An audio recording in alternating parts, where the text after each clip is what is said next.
Bonjour et bienvenue dans ce nouvel épisode des bons conseils de Tony et Léon. On s'est tous posé la question un jour, et si j'adoptais un cochon d'Inde ou bien plutôt un lapin? Alors pour vous, on a décidé de faire cet épisode sur un format original avec un petit match amical entre le cochon d'Inde avec Blondie et le lapin avec Biscotte.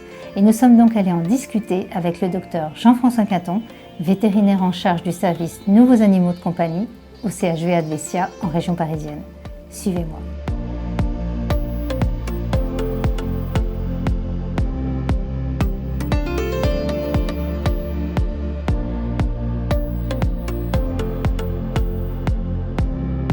Bonjour Jean-François. Bonjour Valérie. Alors ravi de te voir parce qu'aujourd'hui on a un épisode assez spécial qui est un match entre le lapin et le cochon d'Inde pour savoir lequel choisir. Alors, on a des enfants aussi. Oui, parce que souvent là je complique les règles. Donc on a la Rabbit Team et la Cochon d'Inde Team. Voilà, donc Biscotte et Blondie.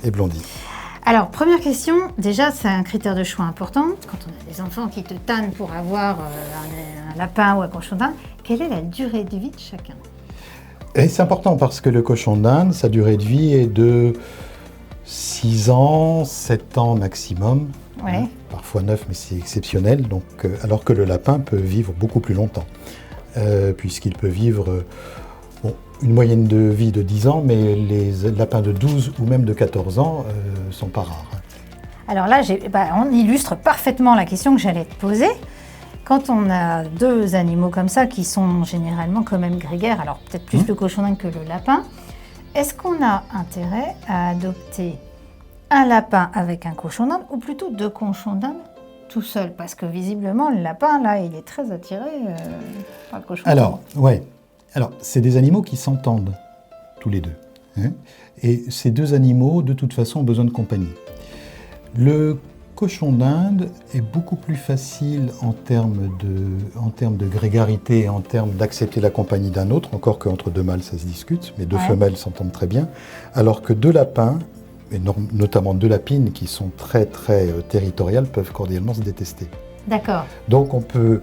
Avec les cochons d'Inde, si on a deux femelles, elles peuvent rester dans la même cage. Deux lapines, c'est pas gagné du tout. On peut vraiment être obligé d'avoir deux enclos différents pour les lapins. Parce que les lapins, et ça c'est important, ne sont pas bien en cage. Oui, ils doivent être en enclos. Oui. La cage, c'est uniquement, si le lapin est en liberté, c'est uniquement un refuge s'il veut rentrer. Un lapin en cage, c'est pas bien. Donc, un cochon d'Inde en cage peut tolérer une grande cage, parce que le cochon d'Inde ne saute pas, alors que le lapin a besoin d'exprimer beaucoup de comportements, de jeux qu'il ne peut pas faire s'il reste enfermé dans sa cage. Mais alors si on vit en appartement justement, est-ce que ça fait pencher plus vers le cochon d'Inde finalement que le lapin? Ou pour le lapin, est-ce qu'il vaut mieux quand même avoir un petit jardin? Ils sont contents avec les jardins, mais non, ils peuvent tout à fait vivre sans jardin, ça c'est pas un problème. D'accord. Donc, par contre, c'est souvent des enfants qui vont nous demander si on veut leur prendre un petit cochon d'Inde ou un lapin. Est-ce qu'il y en a un qui est plus exclusif que l'autre par rapport aux hommes? Oui.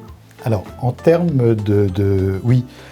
Par exemple, si vous avez deux enfants et vous achetez deux animaux, un pour chaque enfant, par exemple, histoire d'avoir la paix. Ouais. Il est très possible, alors avec des cochons d'Inde, les cochons d'Inde seront assez placides et accepteront les enfants. Les lapins peuvent, alors qu'on dit tiens, c'est ton cochon d'Inde, le lapin peut ne pas forcément apprécier l'être humain auquel il est destiné et préférer l'autre. D'accord. Ah ouais. Il y a souvent des préférences, donc ça entre deux enfants, ça peut créer des jalousies. Donc le match, le point il est pour le cochon d'Inde. Le point il est pour le cochon d'Inde. Ouais. En termes de soins à procurer au cochon d'Inde ou au lapin, est-ce qu'il y en a un qui nécessitera plus de soins au quotidien, plus d'attention aussi, peut-être plus de caresses que l'autre? Ils en ont besoin autant. D'accord. Oui, l'un que l'autre. C'est pas parce que le cochon d'Inde exprime moins les choses qu'il a moins besoin d'être... C'est des animaux très très sociaux. Mais ces deux animaux, ils sont absolument pas faits pour rester dans des cages et être sortis 2 heures pour être câlinés et puis être mis dans la cage. Ils expriment 20% de ce qu'ils peuvent exprimer, 20% de leur comportement. Donc, ils ont besoin d'exercice. Ils ont besoin d'exercice, ils ont besoin d'interaction avec leur maître. Ça veut dire aussi que les enfants ne doivent pas être trop jeunes. Voilà, donc chez des enfants de moins de 5 ans, on évitera de prendre un lapin ou un cochon d'Inde. C'est beaucoup trop fragile. Tu me disais, tu as beaucoup de cas de pattes cassées ou des voilà. chutes.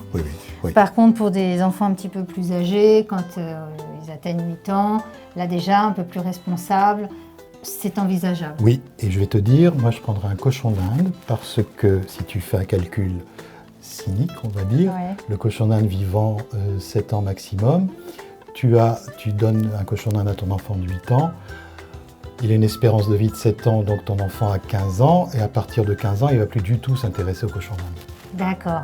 En général, les préados, ou les ados, ils ont d'autres centres d'intérêt, et souvent c'est les parents qui viennent avec le cochon d'Inde, bon, ma fille, elle s'en fout maintenant, mais bon. D'accord. Donc tu veux dire que le lapin, finalement, le lapin, il pourrait vivre un petit peu vieux. Pour les adultes. Ouais. Moi, je suis persuadé que le lapin, c'est un animal pour adultes. Oui. D'accord. En termes de caractère robuste, est-ce que tu penches plus pour le cochon d'Inde ou plus pour le lapin? Ils sont robustes tous les deux. Mais quand ils sont malades, tous les deux, ça se complique. C'est des animaux qui sont fragiles, qui sont des herbivores, donc tant qu'ils ne sont pas malades, tout va bien. Quand ils sont malades, c'est pas toujours simple à régler. D'accord. D'ailleurs, c'est pour ça aussi que le lapin, on ne le fait pas forcément cohabiter avec le cochon d'Inde, parce qu'il peut transmettre des maladies au cochon d'Inde. Oui, absolument. Le lapin peut être porteur d'une bactérie qui, lui fait pas mal du tout, qui est une bactérie, mais qui peut donner des problèmes respiratoires au cochon d'Inde. Donc, faire cohabiter, parce qu'on pourrait se dire, on peut résoudre le match en prenant un lapin et un cochon d'Inde, et c'est vrai qu'ils s'entendent bien souvent. Hein. Ouais. Mais deux choses, déjà, si on a un lapin mâle, il risque de prendre le cochon d'Inde pour son exutoire. Oui, on a pu voir tout à l'heure Biscotte, c'est pas bien du tout, hein, d'ailleurs. Hein. Alors, Blondie n'était pas consentante. Hein. Et puis d'autre part, on peut avoir des transmissions de maladies. D'accord. Enfin, le cochon d'Inde a besoin de vitamine C dans sa ration, alors que le lapin n'en a pas besoin. Oui, donc déjà, ça facilite beaucoup au niveau alimentation. Au niveau usure des dents aussi, tu le disais dans un épisode qu'on a pu voir ensemble au niveau du lapin et du cochon d'Inde, c'est vrai que le cochon d'Inde est quand même plus sujet à des problèmes dentaires quand même. Non, pas plus sujet, mais les problèmes dentaires chez le cochon d'Inde sont plus compliqués que chez le lapin. Oui, voilà, plus compliqués, pardon. D'accord. Et puis sinon, alors, le lapin se vaccine et il n'y a pas de vaccin pour le cochon d'Inde. D'accord, mais quand même une consultation chez le vétérinaire pour voir si tout va bien. De toute façon, oui, parce qu'il y a plein de maladies au départ. Oui. D'accord. Est-ce que tu avais un point à ajouter pour pouvoir les départager? Non, écoute, j'y arrive pas. C'est vrai. Ouais, j'y arrive pas. Franchement, non. La seule chose qu'on peut dire, c'est que le lapin, c'est pour les adultes, vraiment. Ouais. Hein, ou des enfants très attentifs. Le cochon d'Inde tolère plus d'être attrapé. Enfin, parce que le lapin aussi, et ça c'est important de savoir, quand on l'attrape, il peut se défendre, il peut griffer. Oui. Avec les pattes arrière. Ils sont très capables de le faire et les enfants sont vraiment déconcertés par le comportement du lapin. Oui, tout à fait.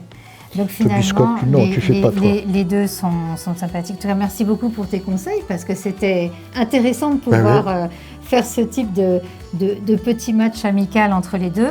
J'espère que cet épisode vous sera utile parce qu'on est nombreux parents à avoir la question de la part de nos enfants. Est-ce que je peux avoir un cochon d'Inde ou est-ce que je peux avoir un lapin ou les deux? Eh bien, vous voyez que les deux sont adorables. Néanmoins, peut-être que ça peut être intéressant pour des enfants plus jeunes, 7-8 ans, d'avoir peut-être un cochon d'Inde de façon à mieux vivre avec lui. Et plus tard, quand il sera plus grand, il pourra avoir un lapin. Son lapin à lui. Son lapin à lui, exactement, puisqu'il est plutôt exclusif. Ouais. En tout cas, n'hésitez pas à nous suivre sur les bons conseils de Tony et Léon. Partagez cette vidéo si vous l'avez aimée et puis passez du bon temps avec eux. Et pas de bêtises, Biscotte, avec Blondie, hein, d'accord? Oui. Hein, tu la laisses tranquille, c'est une demoiselle. Allez. Merci Jean-François. Je t'en prie Valérie, à bientôt.